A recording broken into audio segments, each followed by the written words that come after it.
پاکستان میں اس وقت شام کے 7، بھارت میں 7:30 اور یہاں ہمارے اسٹوڈیوز کی گھڑیوں میں صبح کے 10 بج رہے ہیں۔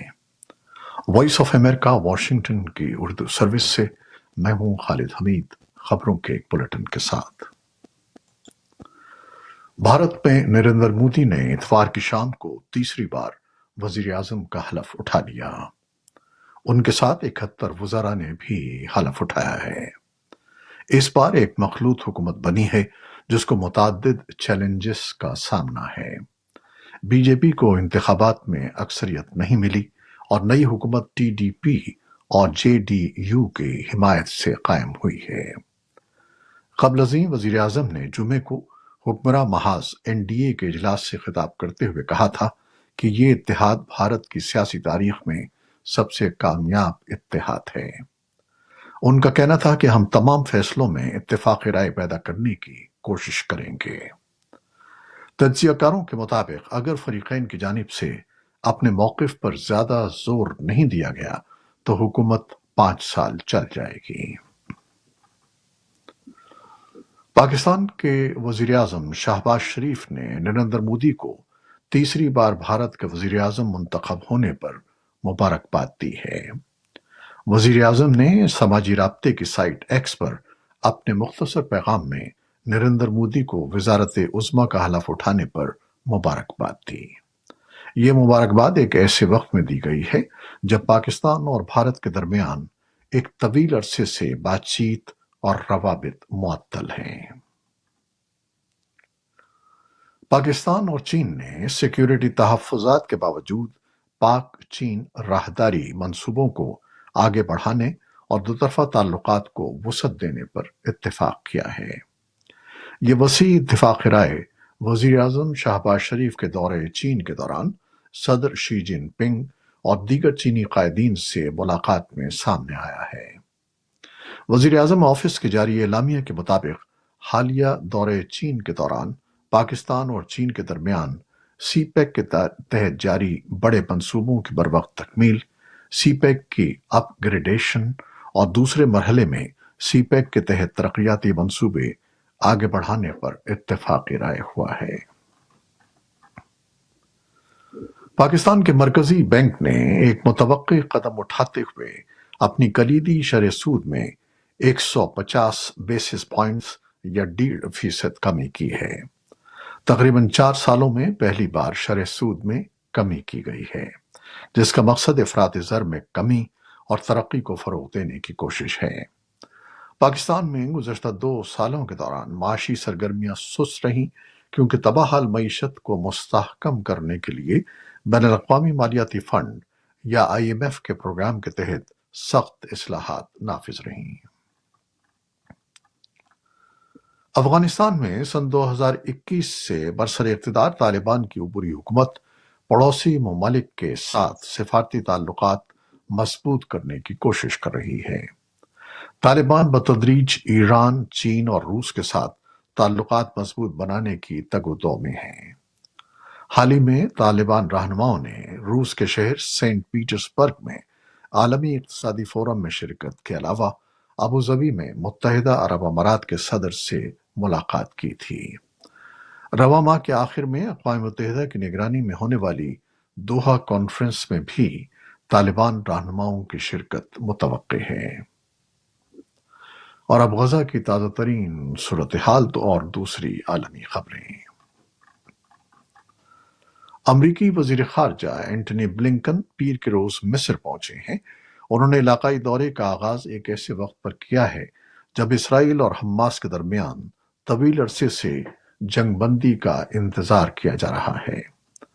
توقع ہے کہ بلنکن مصری صدر عبد الفتاح السیسی سے قاہرہ میں بند کمرے میں بات چیت کریں گے۔ اس کے بعد وہ اسرائیلی وزیر اعظم بنیامن نیتن یاہو سے ملاقات کے لیے یروشلم جائیں گے۔ طویل جنگ اور محاصرے، فلسطینیوں کی بڑھتی ہوئی اموات اور غزہ کے وسیع علاقے کی مکمل تباہی نے اسرائیل پر تنازع کو روکنے کے لیے عالمی دباؤ بڑھا دیا ہے۔ امریکی صدر جو بائیڈن نے 31 مئی کو جنگ بندی کی تجویز پیش کرتے ہوئے جو ان کے بقول اسرائیل کی جانب سے ہے، اس جنگ کو روکنے کے لیے ایک بار پھر زور دیا ہے اور حماس سے کہا ہے کہ وہ اس پر اتفاق کرے۔ حماس نے ابھی تک باضابطہ طور پر کوئی رد عمل ظاہر نہیں کیا ہے اور اس کے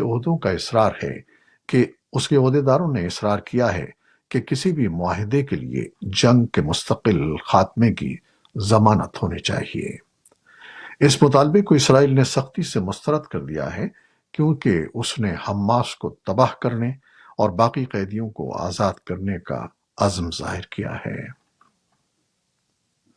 امریکہ کے ایک مال بردار طیارے نے 10 میٹرک ٹن سے زیادہ تیار خوراک کے پیکٹ شمالی غزہ میں گرائے ہیں۔ اس علاقے میں اسرائیلی کارروائیوں کی وجہ سے امداد کی ترسیل کا سلسلہ معطل تھا۔ امریکی سینٹرل کمانڈ نے ایک بیان میں کہا ہے کہ اتوار کو فضا کے راستے شمالی غزہ کو زندگی بچانے والی امداد فراہم کی گئی۔ امریکی فوج کا کہنا ہے کہ غزہ کے ساحل کے قریب امریکہ کی قائم کردہ عارضی بندرگاہ کے ذریعے غزہ میں امداد کی فراہمی کا سلسلہ جاری ہے، جس کے ساتھ ساتھ جہازوں کے ذریعے بھی امداد متاثرہ علاقوں میں گرائی جا رہی ہے۔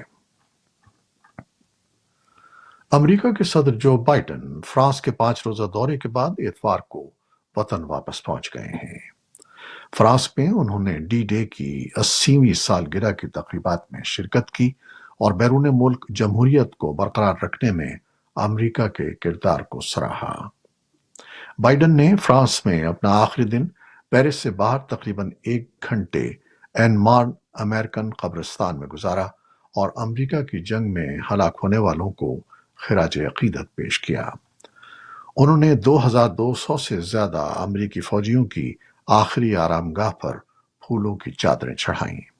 انہوں نے صدر ایمانوئل میکرون کی طرف سے دیے گئے رسمی سرکاری عشائیے کے دوران امریکہ اور فرانس کے درمیان اتحاد کو سراہا۔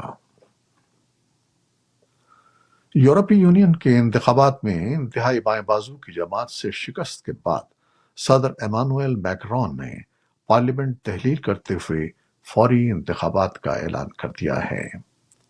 میکرون نے اپنے خطاب میں کہا ہے کہ انہوں نے ووٹ کے ذریعے پارلیمانی مستقبل کا انتخاب قوم کو واپس کرنے کا فیصلہ کیا ہے۔